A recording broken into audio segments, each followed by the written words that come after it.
Hello dear student. तो चलिए आज हम लोग न्यू टॉपिक स्टार्ट करते हैं जिसका नाम है numerical based on charging by induction method. ठीक है स्टूडेंट, तो हम लोग चार्जिंग बाय कंडक्शन मेथड पढ़ चुके थे, तो आज हम लोग पढ़ रहे हैं चार्जिंग बाय इंडक्शन मेथड। तो चार्जिंग बाय इंडक्शन मेथड को पढ़ने के लिए थोड़ा सा हम लोग कुछ कॉन्सेप्ट देखते हैं छोटे छोटे, फिर आगे हम लोग बढ़ेंगे। तो पहला कॉन्सेप्ट क्या है स्टूडेंट कि charges resides on the outer surface of the conductor, यानी जो भी चार्जेस होते हैं स्टूडेंट वो कंडक्टर के आउटर सरफेस पे हमेशा रिसाइड करते हैं। क्यों करते हैं ये हम लोग पिछले वीडियोज में पढ़े थे, है ना। सेकेंड जो होगा वो कंजर्वेशन ऑफ चार्ज, यानी charge can neither be created nor be destroyed, it can simply be transferred from one form to another form. ठीक है स्टूडेंट, ये हमेशा वैलिड होगा इन टाइप्स के क्वेश्चन को सॉल्व करने में। थर्ड क्या student, electric field inside the conducting body is always zero. अब देखिए मान लीजिए स्टूडेंट यहाँ पे एक बॉडी है, इसके अंदर क्या है, चार्ज जीरो है। ठीक है, तो अगर चार्ज जीरो है तो डेफिनेटली इसके अंदर जो इलेक्ट्रिक फील्ड होगा वो कितना होना चाहिए, जीरो होना चाहिए। ठीक है स्टूडेंट। थर्ड क्या होगा, नेक्स्ट गॉसियन सरफेस। जब हम लोग गॉस टॉपिक पढ़ेंगे, गॉस थ्योरम, तो उस समय गॉसियन सरफेस को डिटेल से पढ़ेंगे। यहाँ पे बेसिक कॉन्सेप्ट क्या है स्टूडेंट, तो गॉसियन सरफेस के अंदर जो चार्ज होना चाहिए वो क्या होना चाहिए, जीरो होना चाहिए। ठीक है स्टूडेंट। चलिए तो आते हैं पहला कॉन्सेप्ट में। तो होलोस्फेरिकल सेल देखते हैं। तो होलोस्फेरिकल सेल मतलब स्टूडेंट जैसे हम लोग बैंगल देखते हैं, लेडीज लोग बैंगल पहनती हैं, है ना, तो वो बैंगल क्या है, होलोस्फेरिकल सेल है, मतलब उसके अंदर कोई मटेरियल नहीं होता है ना। यहाँ पे क्या होगा, कोई मटेरियल नहीं होता है, ये होलो होता है, खाली होता है। ठीक है स्टूडेंट। और जो होलोस्फेरिकल सेल होता है इसका थिकनेस क्या होता है, बहुत कम होता है, यानी इसका अगर हम एक्चुअल फिगर देखें स्टूडेंट तो इसका एक्चुअल फिगर कुछ इस तरीके से होगा। ठीक है, यहाँ पे देख रहे हैं कि इसका ये हमारा क्या हो गया, थिकनेस हो गया। यानी 10th क्लास में भी क्वेश्चंस बनाते थे कि मिट्टी यहाँ से निकाल लिए, उसको चारों तरफ डाल दिए तो चबूतरे का एरिया बताइए, है ना, तो वो हमारा क्या है, होलोस्फेरिकल सेल हो जाता है। ठीक है, तो यानी इसके अंदर जो चार्ज होगा स्टूडेंट वो क्या होना चाहिए, जीरो। तो अगर चार्ज जीरो है तो देन इलेक्ट्रिक फील्ड क्या हो जाएगा स्टूडेंट, जीरो हो जाएगा। ठीक है, तो यहाँ पे क्वेश्चन किस टाइप का होता है, तो बोला जाएगा कि आपको एक होलोस्फेरिकल सेल है, इसके अंदर कुछ चार्ज गिवन है, तो बताइए इसके इनर सरफेस और आउटर सरफेस पे कितना चार्ज डेवलप होगा। तो देखिए यहाँ पे ये वाला जो सरफेस है इसको हम लोग क्या बोलते हैं, आउटर सरफेस बोलते हैं, और ये जो हमारा है वो क्या है, इनर सरफेस है। ठीक है, तो कोई भी होलोस्फेरिकल सेल होता है तो उसमें हमेशा दो सरफेस आपको मिलेगा, एक इनर सरफेस और second is what, outer surface. ठीक है स्टूडेंट। तो चलिए देखिए, मान लीजिए कि यहाँ पे एक क्वेश्चन है और बोल दिया कि इसके सेंटर पे एक चार्ज क्यूब प्लेस्ड है, ये होलोस्फेरिकल सेल है, तो बताइए कि इसके इनर सरफेस और आउटर सरफेस पे कितना चार्ज डेवलप हुआ। ठीक है स्टूडेंट। तो देखिए यहाँ पे चार्ज कितना गिवन है, प्लस क्यू। तो सबसे पहले हम लोग को उसका एक्चुअल फिगर ड्रॉ कर लेना है, तो ये एक्चुअल फिगर हो गया किसका, होलोस्फेरिकल सेल का। अब इसके सेंटर पे कितना चार्ज है, प्लस क्यू चार्ज है। ठीक है स्टूडेंट, अगर इसके सेंटर पे प्लस क्यू चार्ज है तो हमको क्या पता कि इसके अंदर कोई चार्ज नहीं होता है, हम लोग पढ़ें क्यू इक्वल टू जीरो होना चाहिए। ठीक है, तो इसके जो इनर सरफेस है, इसके इनर सरफेस पे कितना चार्ज डेवलप हो जाए कि इसके अंदर का चार्ज क्या हो जाए स्टूडेंट, जीरो हो जाए। तो अगर इसके इनर सरफेस पे माइनस क्यू चार्ज अगर डेवलप हो जाता है तो इसके अंदर का चार्ज क्या हो जाएगा स्टूडेंट, जीरो, यानी प्लस माइनस मिलके क्या हो जाएगा, जीरो। बट स्टूडेंट देखिए ये जो बॉडी है, इस बॉडी के सरफेस पे कितना चार्ज है अभी, जीरो, बट इस बॉडी के सरफेस पे कितना चार्ज आ चुका है स्टूडेंट, माइनस क्यू। तो यहाँ पे क्या हो जाएगा, कंजर्वेशन ऑफ चार्ज लग जाएगा, है ना, कि charge can neither be created nor be destroyed, it can simply be transferred from one form to another form. तो अगर यहाँ पे माइनस क्यू आ जा रहा है तो इसके आउटर सरफेस पे कितना चार्ज डेवलप हो जाएगा, प्लस क्यू। अब देखिए प्लस और माइनस मिलके क्या हो गया स्टूडेंट, जीरो, और इसके आउटर पे कितना है, जीरो। ठीक है, तो इस तरीके से होलोस्फेरिकल सेल्स के क्वेश्चंस क्या होते हैं, सॉल्व होते हैं। ठीक है, तो देखिए एक क्वेश्चंस को अगेन हम लोग ले रहे हैं। यहाँ क्या बोल रहा है स्टूडेंट कि एक होलोस्फेरिकल सेल हैविंग चार्ज क्यू, मान लीजिए हम लोग इसको कर देते हैं टू क्यू। ठीक है, इनसाइड द सेल, अगर इनसाइड द सेल है मतलब इसके इनसाइड पे कितना चार्ज है स्टूडेंट, टू क्यू है। जैसे यहाँ पे सेल देख रहे हैं इस पे plus two Q charge given है, तो बोल रहा है what will be the charge develop on the inner surface and outer surface. तो इसके इनर और आउटर सरफेस पे कितना चार्ज डेवलप होगा। तो सबसे पहले इसका क्या करना है, एक्चुअल फिगर ड्रॉ करेंगे। तो स्टूडेंट अगर एक्चुअल इसका फिगर अगर हम लोग ड्रॉ करते हैं तो इसका जो एक्चुअल फिगर होगा वो कुछ इस तरीके से होगा। क्लियर है स्टूडेंट। ठीक है, अब देखिए इसके सेंटर पे कितना चार्ज आपको गिवन है, plus two Q charge given है। आपको बताना है कि इसके इनर और आउटर सरफेस पे कितना चार्ज डेवलप होगा। तो हम लोग क्या पढ़ें कि इसके अंदर चार्ज कितना होना चाहिए, जीरो होना चाहिए। तो अगर जीरो होना चाहिए तो इसके इनर सरफेस पे कितना चार्ज दे दें कि अंदर का चार्ज जीरो हो जाए। तो यहाँ पे कितना चार्ज देना पड़ेगा स्टूडेंट, -2q, है ना। यानी इसके इनर सरफेस पे कितना चार्ज डेवलप हो गया, -2q। अब ये दोनों मिलके क्या हो जाएगा, जीरो। तो अब हम लोग ये भी पढ़ें कि इसके सरफेस पे टोटल चार्ज कितना है स्टूडेंट, जीरो। बट यहाँ पे कितना डेवलप हो चुका है, -2q। तो यहाँ पे कंजर्वेशन ऑफ चार्ज भी क्या होगा, वैलिड होना चाहिए। तो अगर यहाँ -2q है तो यहाँ पे अपने आप क्या चीज़ डेवलप हो जाएगा स्टूडेंट, +2q। अब देखिए ये दोनों मिलके क्या हो गया, जीरो हो गया। तो इसके इनर सरफेस पे कितना चार्ज डेवलप हो गया, -2q, और इसके आउटर सरफेस पे कितना चार्ज डेवलप हो गया, +2q। क्लियर हो गया स्टूडेंट। चलिए नेक्स्ट हम लोग आगे जो टॉपिक है, कॉन्सेप्ट है, वो किसका है, ऑन कॉन्सेंट्रिक सेल, है ना। तो कॉन्सेंट्रिक सेल का मतलब क्या होता है स्टूडेंट कि आपको दो या दो से ज़्यादा सेल गिवन होंगे, बट उन सारे सेल्स का सेंटर क्या होना चाहिए, सेम होना चाहिए, है ना। सेंटर क्या होना चाहिए स्टूडेंट, सेम होना चाहिए। तो उसको हम क्या बोलते हैं, कॉन्सेंट्रिक सेल। जैसे स्टूडेंट यहाँ पे देख रहे हैं कि दो सेल हमको गिवन है, एक shell number A and shell B, ठीक है। ए बी दो सेल हैं। अब दोनों सेल का सेंटर क्या स्टूडेंट, एक ही है। तो इसको हम क्या बोलते हैं, कंसेंट्रिक सेल बोलते हैं। तो यहाँ पे भी देखिए हम लोग चार्ज का डिस्ट्रीब्यूशन देखते हैं। जैसे हम लोग पिछले वाले में देखें कि किस तरह से एक होलो स्फेरिकल सेल में चार्ज का डिस्ट्रीब्यूशन होता है, ठीक है। तो अब हम लोग देखते हैं कि कॉन्सेंट्रिक सेल में चार्ज का डिस्ट्रीब्यूशन किस तरीके से होता है। तो सबसे पहले स्टूडेंट कि इसका एक्चुअल यहाँ पे जैसे दिया हुआ है कि इस सेल के अंदर जो चार्ज कितना है, +q है। ए सेल पे कितना है, -3q है। और बी सेल पे कितना है, +4q है, ठीक है। तो यहाँ पे भी अगेन पूछा जाएगा कि इनर सरफेस आउटर सरफेस पे कितना चार्जेस है, ठीक है। तो देखिए इसका एक्चुअल फिगर हम लोग ड्रॉ कर लिए तो कुछ इस तरीके से मिला, ठीक है। अब देखिए यहाँ पे सरफेस कितना बन गया स्टूडेंट, तो यहाँ पे जो सरफेस बन गया वो कितना बन गया, तो 1, ये हो गया 2, ये हो गया 3 और 4, यानी दो अगर सेल आपको गिवन है तो कितना सरफेस बन जाएगा, 4 सरफेस बन जाएगा। अंदर वाला 1 हो गया, ये 2, 3, 4। अगर एक सेल गिवन है तो उसमें कितने सरफेस होते हैं, दो, एक इनर और एक आउटर, ठीक है स्टूडेंट। तो अब बोल देगा कि चार्ज फाइंड कीजिए कि सरफेस 2 पे कितना चार्ज है, सरफेस 3 पे चार्ज कितना है, सरफेस 4 पे चार्ज कितना है, ठीक है। चलिए तो सबसे पहला यहाँ पे क्या देख रहे हैं कि इस पे चार्ज कितना गिवन है, +q है। इसका एक्चुअल फिगर हम लोग ड्रॉ कर लिए हैं, ठीक है स्टूडेंट। तो देखिए अगर +q यहाँ पे है तो हम लोग क्या पढ़ें कि इसके अंदर चार्ज क्या होना चाहिए, जीरो। तो अगर चार्ज जीरो होना चाहिए तो इसके इनर सरफेस पे कितना चार्ज डेवलप हो जाए कि अंदर का चार्ज क्या हो जाए, जीरो। तो इसके इनर सरफेस पे कितना चार्ज डेवलप हो जाएगा, -q, ठीक है स्टूडेंट।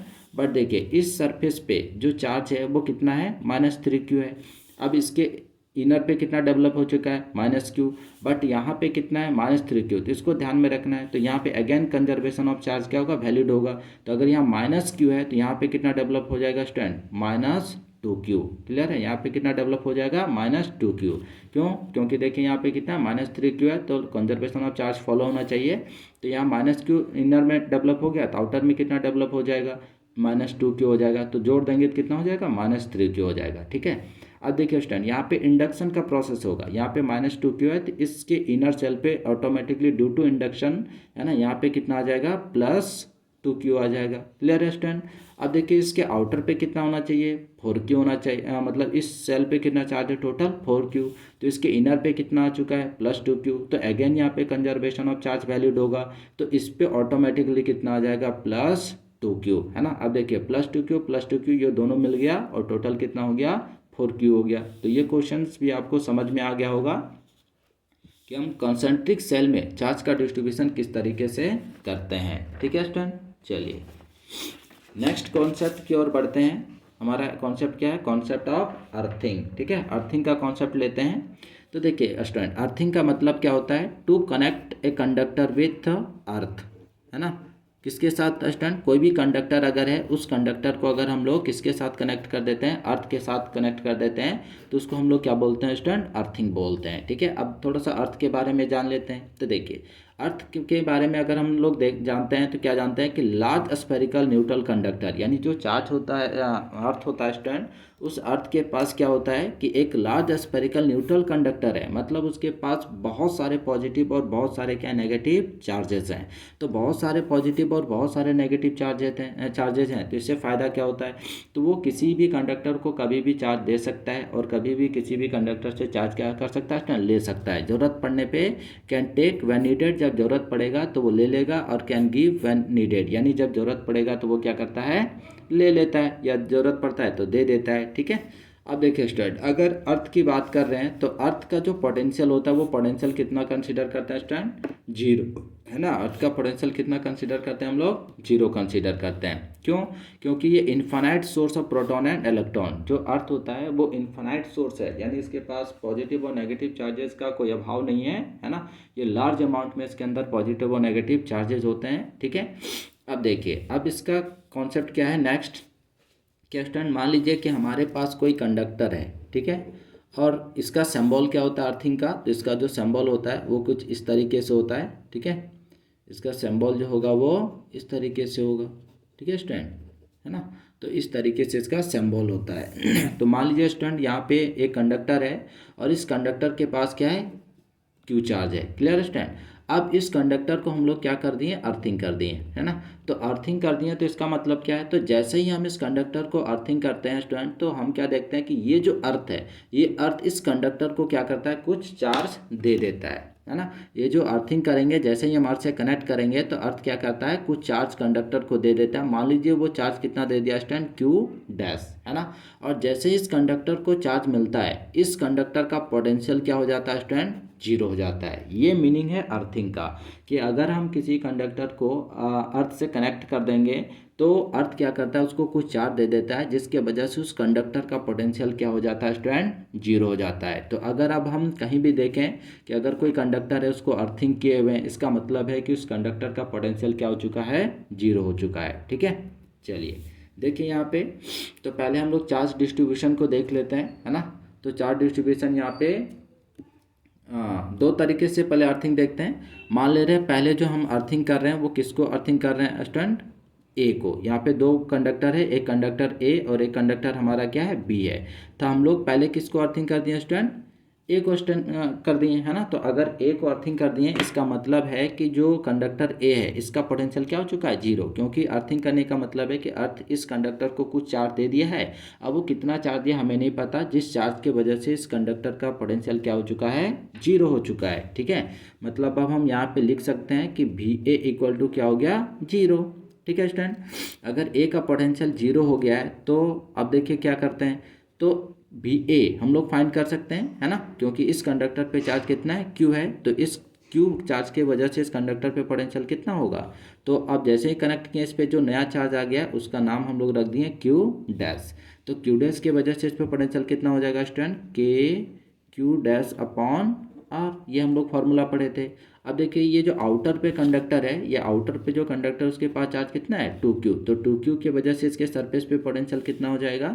तो plus k two q upon two r equal to क्या हो जाएगा स्टूडेंट? जीरो, है ना।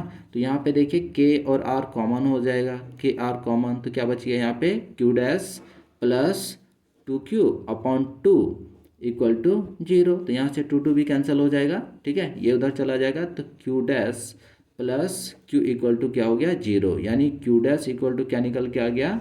माइनस क्यू, ठीक है स्टूडेंट। यानी जो कंडक्टर इस जैसे ही अर्थिंग किए तो अर्थ इस कंडक्टर को कितना चार्ज दे दिया स्टूडेंट?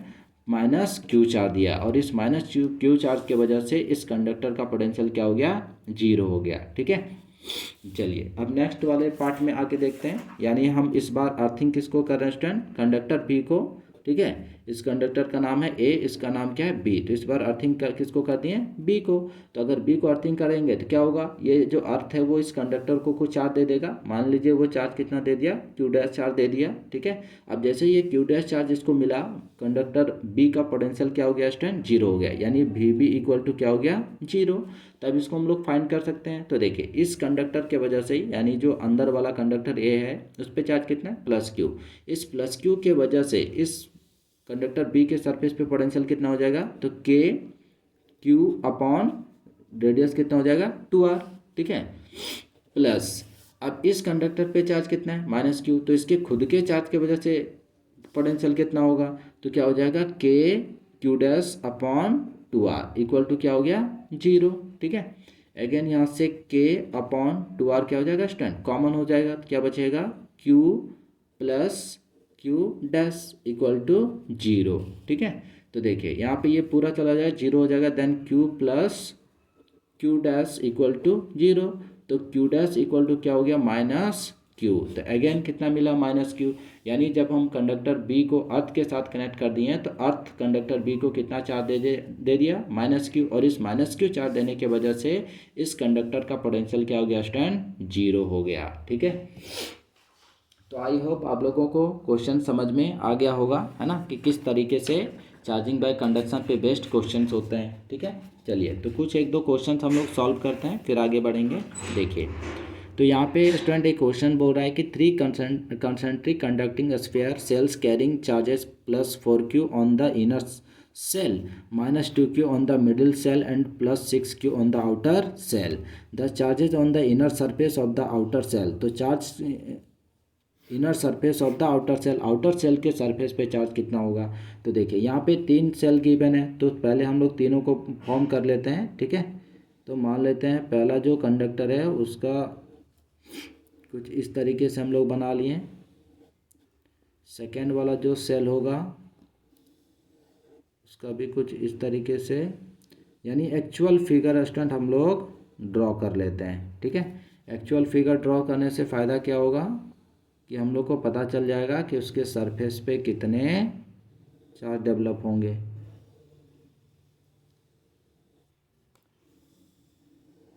चलिए ठीक है, तो देखिए इस सरफेस 1 हो गया, surface 2, surface 3, surface 4, surface 5 and surface 6। क्योंकि यहाँ 6 सरफेस हो जाएगा, 3 सेल गिवन है। ये सेल का नाम क्या स्टूडेंट, ए, इसका नाम क्या है बी, और इसका नाम क्या स्टूडेंट सी। अब देखिए इनर पे कितना चार्ज गिवन है +4q, यानी इस पे कितना चार्ज है स्टूडेंट 4q है। ठीक है, तो अब 4q है तो इस पर अगर 4q होगा स्टूडेंट तो इस पर कितना आ जाएगा बोलिए, -4q आ जाएगा। ठीक है, बट इस पर नेट कितना है -2q, यानी इस पर कितना देना पड़ेगा स्टूडेंट +2q देना पड़ जाएगा। अब अगेन इंडक्शन होगा तो इस पर कितना आ जाएगा -2q आ जाएगा, बट आउटर पे कितना स्टूडेंट +6q, तो again charge of conservation follow होगा। तो अगर यहाँ -2q है तो यहाँ पे कितना होना चाहिए +6q होना चाहिए, है ना, नहीं 8q हो जाएगा स्टूडेंट, +8q, क्योंकि 8q में -2q कर देंगे तो कितना बच जाएगा 6q। तो बोल रहा है कि charge on the inner surface of the outer shell, तो आउटर सेल का इनर सरफेस पे कितना चार्ज है स्टूडेंट -2q है। तो आंसर हमारा क्या हो गया -2q। ठीक है, तो यहाँ पे हमेशा कंजर्वेशन ऑफ चार्ज को का जो लॉ है उसको वैलिड करते हुए आगे की तरफ चलना है, और जो भी क्वेश्चन होगा सबसे पहले हम लोग उसका एक्चुअल फिगर क्या करेंगे, ड्रॉ करेंगे। ठीक है, चलिए नेक्स्ट क्वेश्चन देखिए, यहाँ पे A and B are 2 concentric spherical shell, है ना, जैसे यहाँ पे फिगर में देख रहे हैं ए और बी। अब बोला if A is given a charge +q, A को कितना चार्ज दिया गया +q चार्ज दिया गया, बी इज अर्थ, बी को अर्थिंग कर दिया गया है as shown in figure, then what will be the charge on the cell B, तो सेल बी पे कितना चार्ज होगा। तो ये क्वेश्चन ऑलरेडी हम लोग बना चुके हैं स्टूडेंट, है ना, तो इसमें अगर हम अर्थिंग किए हैं बी को, इसका मतलब क्या हो गया, बी का पोटेंशियल क्या हो चुका है, 0 हो चुका है। ठीक है, तो देखिए अगर ये अर्थिंग कर दिए हैं तो इसको कुछ ना कुछ चार्ज मिल जाएगा, तो कितना चार्ज दिया होगा, मान लीजिए वो q डैश। ठीक है, तो इसके कंडक्टर बी के सरफेस पे कितना चार्ज है q डैश, तो q डैश की वजह से पोटेंशियल कितना हो जाएगा k q dash upon 2r, है ना। इसका रेडियस अगर हम लोग r कंसीडर करते हैं, इसका रेडियस कितना कंसीडर कर लेते हैं 2r। ठीक ना, अब देखिए जो अंदर वाला सेल है ए, इसके पास कितना चार्ज है +q, तो इस +q चार्ज के वजह से इस कंडक्टर के आउटर सेल पे कितना पोटेंशियल होगा, तो +k/q/2r। ठीक है, इक्वल टू क्या हो जाएगा 0। तो यहाँ से कॉमन क्या हो जाएगा स्टूडेंट k/2r, क्या हो जाएगा q dash plus q equal to 0। तो क्या मिलेगा q dash plus q equal to 0, then q dash equal to -q, है ना, यानी इसके what will be the charge on the cell B, तो सेल बी पे जो अर्थिंग के वजह से जो चार्ज मिला है वो चार्ज कितना मिला है -q मिला है। ठीक है, चलिए तो नेक्स्ट आगे बढ़ते हैं हम लोग, एक और क्वेश्चन लेते हैं। देखिए नेक्स्ट क्वेश्चन में क्या बोल रहा है कि figure shows the 3 concentric thin spherical shell A B C, है ना, तो 3 स्फेरिकल सेल हैं ए बी सी गिवन है, और रेडियस कितना R2 R3R, तो रेडियस हमारा कितना है, इसका रेडियस है स्टूडेंट R, इस वाले का रेडियस कितना है 2R, और जो थर्ड वाला सेल है इसका रेडियस कितना गिवन है 3R। ठीक है, बोल रहा है सेल बी इज अर्थ, अर्थ तो सेल बी हमारा क्या है, अर्थिंग क्या हुआ स्टूडेंट, है ना। अर्थिंग क्या, इसका मतलब क्या हो गया, उसका पोटेंशियल जीरो, यानी जो वी बी इक्वल टू हो जाएगा वो क्या हो जाएगा स्टूडेंट, जीरो, है ना। ठीक है, चलिए। And A B C are given charges q and two q, तो ए पे कितना चार्ज गिवन है, क्यू गिवन है, और सी पे कितना चार्ज गिवन है स्टूडेंट, टू क्यू गिवन है। ठीक है, find the charges appear on the outer surface of C, C के आउटर सरफेस पे कितना चार्ज हमारा अपियर होगा वो फाइंड करना है। ठीक है, तो देखिए अब जैसे ही अर्थिंग देंगे तो क्या होगा, बी को कुछ चार्ज मिल जाएगा, तो मान ले रहे वो चार्ज कितना है, क्यू डैश, तो पहले हमको क्यू डैश पे चार्ज निकालना है, देन हम लोग क्या करेंगे, find the charges appear on the outer surface of C, कि सी के आउटर सरफेस पे कितना चार्ज डेवलप हो रहा है। ठीक है, तो चलिए, तो पहला कॉन्सेप्ट आ गया भी क्यू, भी बी इक्वल टू जीरो हो चुका है, तो पहले चार्ज निकाल लेते हैं कि कंडक्टर बी पे चार्ज कितना है। तो देखिए जो इनर सरफेस है ए, इनर कंडक्टर ए है, उसके वजह से चार्ज इसके सरफेस पे कितना हो जाएगा, तो चार्ज पोटेंशियल कितना होगा, तो चार्ज कितना है क्यू, तो पोटेंशियल हो जाएगा स्टूडेंट के क्यू अपॉन रेडियस कितना हो जाएगा 2r प्लस, है ना। अब इस कंडक्टर बी को अर्थिंग किए हैं, तो इसके वजह से इस पर चार्ज कितना है क्यू डैश, तो क्यू डैश के कारण इस पर पोटेंशियल कितना हो जाएगा, तो के q dash upon 2r plus, अब देखिए आउटर पे जो कंडक्टर उस पर चार्ज कितना है 2q, तो इस 2q के वजह से इसके सरफेस पे पोटेंशियल कितना हो जाएगा, तो हो जाएगा स्टूडेंट के 2q अपॉन 3r, है ना स्टूडेंट, इक्वल टू क्या हो जाएगा जीरो। तो कुछ कॉमन हो जाएगा, देखिए यहाँ से के और r कॉमन हो जाएगा, तो क्या बचेगा q upon 2 plus q dash upon 2 plus हो जाएगा स्टूडेंट यहाँ पे 2q अपॉन 3, ठीक है, इक्वल टू जीरो। तो ये पार्ट खत्म हो जाएगा, तो यहाँ से क्या मिलेगा हमको, देखिए q upon 2 plus 2q upon 3 plus q dash upon 2 equal to zero. ठीक है, तो ये दोनों को एक साथ ले लेते हैं, तो इसका एलसीएम कितना हो जाएगा 6, तो यहाँ पे हो जाएगा 3q प्लस यहाँ पे कितना हो जाएगा 4q plus q dash upon 2 equal to zero. ठीक है, तो देखिए यहाँ पे ऐड कर देंगे तो 7q upon 6 plus q dash upon 2 equal to zero, इसको उठा के उधर ले जाते हैं तो क्या मिलेगा student, q dash upon 2 equal to 7q upon 6, but ये माइनस में हो जाएगा, अगेन कट जाएगा 3 टाइम्स में, तो q डैश इक्वल टू क्या हो गया -7q अपॉन 3, है ना।